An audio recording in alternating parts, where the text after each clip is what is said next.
dans cette toute nouvelle vidéo dédiée aux étudiants en études supérieures. Dans cette vidéo, le but c'est d'apprendre à manipuler les inégalités autour de la partie entière. Et donc dans cette vidéo-là, le but c'est de démontrer une égalité cette fois-ci avec la partie entière. Donc on va se donner x un réel, n en entier naturel non nul. On va mettre le résultat de la précédente vidéo.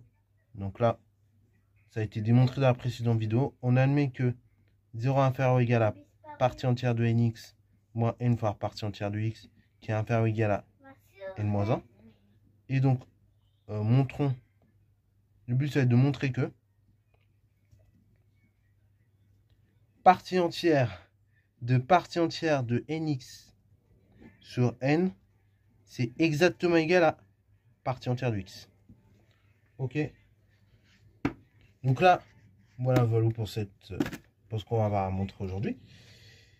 Et donc, je vais laisse mettre la vidéo en pause afin de réaliser cet exercice. Et ensuite, on va tout simplement corriger. Donc, correction.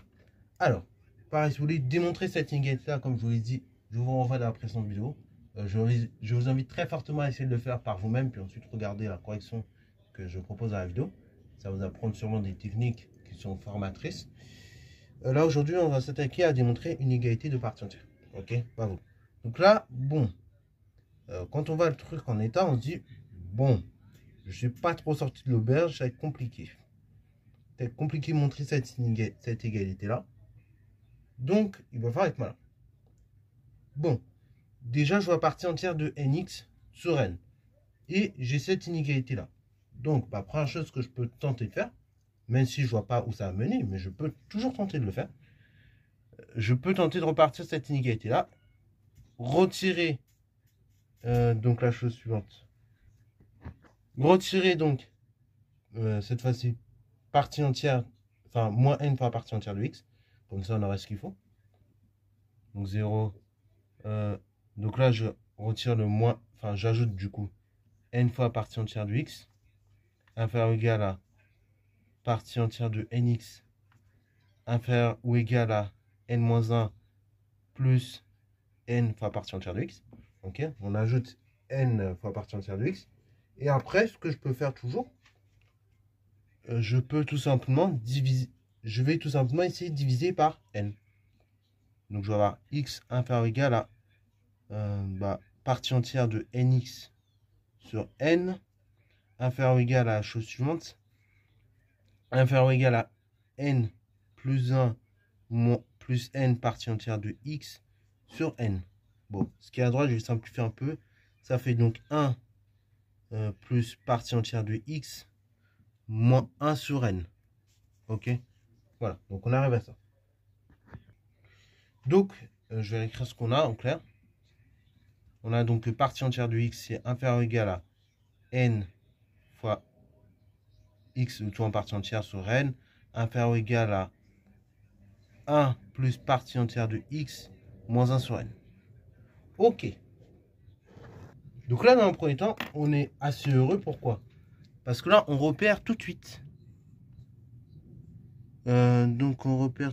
Donc là, le but c'est d'arriver à encadrer, enfin à voir que partie entière de n x sur n, enfin de partie entière de nx de tout divisé par n, c'est égal à partie entière de x. Bon, en l'état, pour l'instant, on est assez content parce qu'on se dit, bon, il y a cette inégalité là qui a l'air pas mal. Et on a une inégalité à droite qui a l'air pas mal aussi. Ok. Alors là, faites gaffe, s'il vous plaît. Autant partie entière de nx, c'est en entier.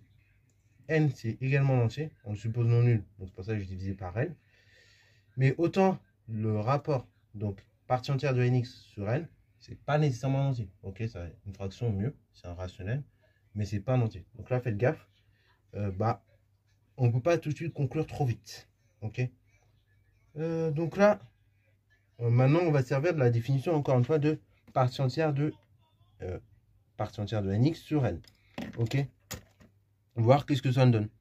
Donc, or, on y va. Partie entière de nx sur n, je sais que c'est inférieur ou égal à partie entière de nx divisé par n inférieur strict à partie entière de partie entière de nx sur n plus 1.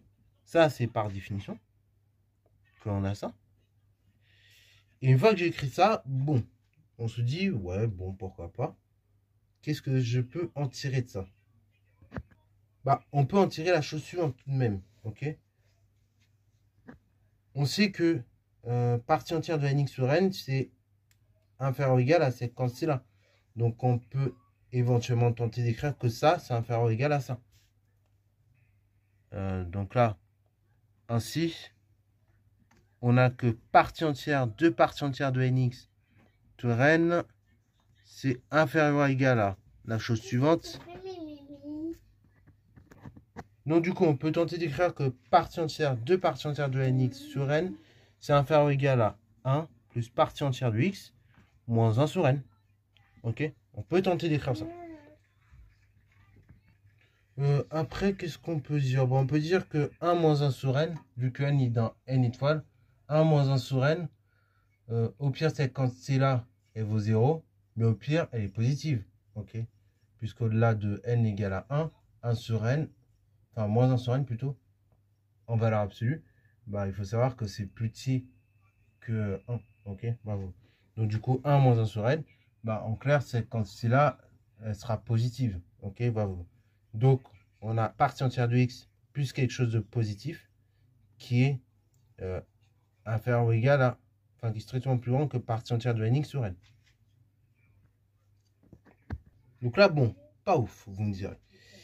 Bon, bah, on va essayer d'utiliser notre astuce favorite maintenant, désormais, qui est dans les armoires et dans les tiroirs. On va repartir dans le cadran de partie entière de nx. Enfin, de partie entière de nx. Enfin, partie entière de n sur n. Enfin, de nx sur n. Et bah, on peut aussi dire, c'est la chose suivante. On peut aussi dire, donc, c'est supérieur ou égal à partie entière de nx sur n, c'est vrai. Mais c'est inférieur strict à. Donc là, vous reprenez l'inégalité que vous avez écrite par définition. Vous retirez 1. Et donc, vous allez voir que c'est strictement, cette quantité-là est strictement plus petite que partie entière de nx sur n moins 1. Ok. Là, on arrive à cette inégalité-là. Or, on a cette inégalité-là. De plus, on reprend l'inégalité qu'on avait écrite avant. Donc, on avait établi que partie entière de x inférieur ou égal à partie entière de nx sur n inférieur ou égal à 1 plus partie entière de x moins 1 sur n.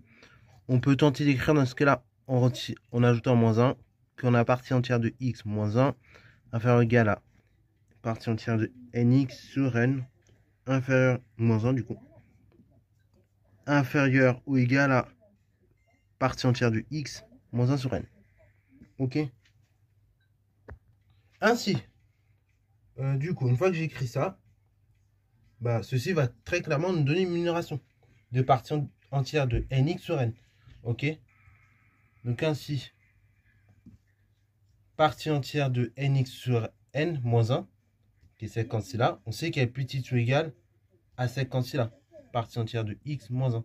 Et donc, on a que partie entière de x moins 1, strictement inférieure à n, partie entière de nx sur n, le tout en partie entière. Ça, c'est par transitivité d'inégalité. Et après, on a démontré précédemment que partie entière de nx sur n, c'est inférieur ou égal à 1 plus partie entière de x moins 1 sur n. Ok? Donc ça, juste éventuellement, vous mettez par transitivité.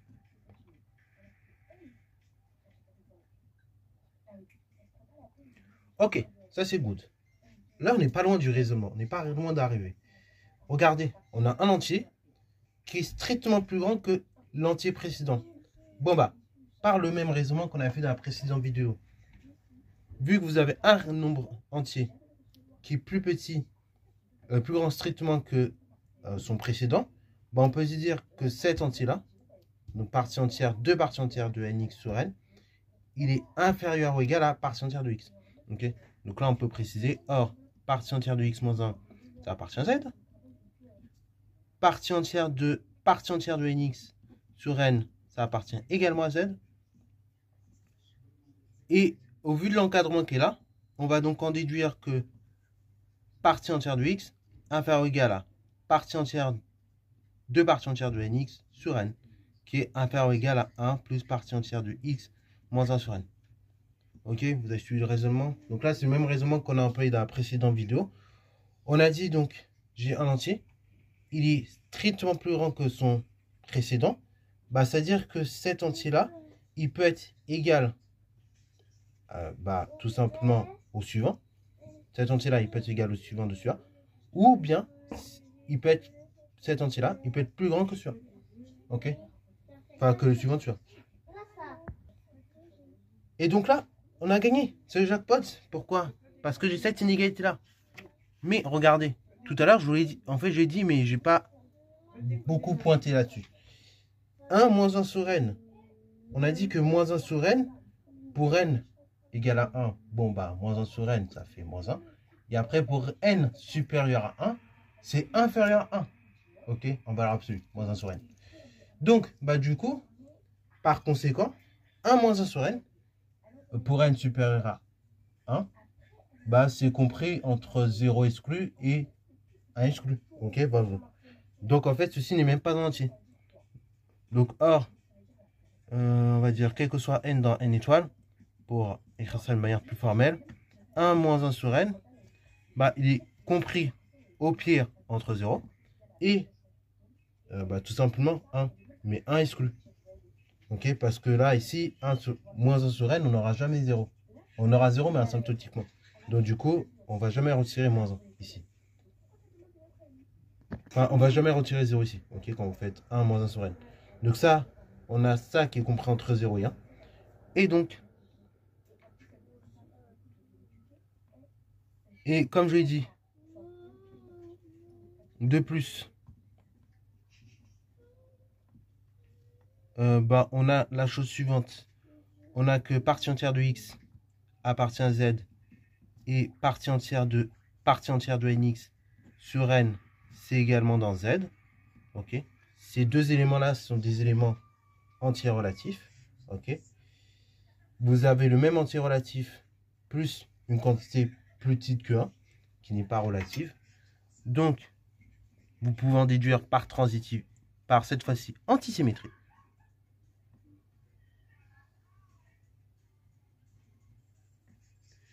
On va pouvoir en déduire la chose suivante, c'est que partie entière de x égale à partie entière de nx sur n. Et voilà, ceci termine le raisonnement. Donc vous voyez que les exos parties entières, c'est pas forcément les plus simples. Pourtant, la définition, vous avez vu dans la vidéo, ça a duré quoi, 1 minute. Mais vous voyez que les exos sur les parties entières, c'est pas forcément des exos simples. Donc là, je vous encourage fortement à aller refaire cet exercice, que vous acquérissez un petit peu la démarche, que ça devienne presque automatique. Et une fois que ce sera automatique, vous verrez, ça va venir tout seul. Ok? Donc là, ce qu'il faut bien penser, en fait, ce qu'il faut bien penser, c'est surtout avec des parties entières, arriver à encadrer les parties entières.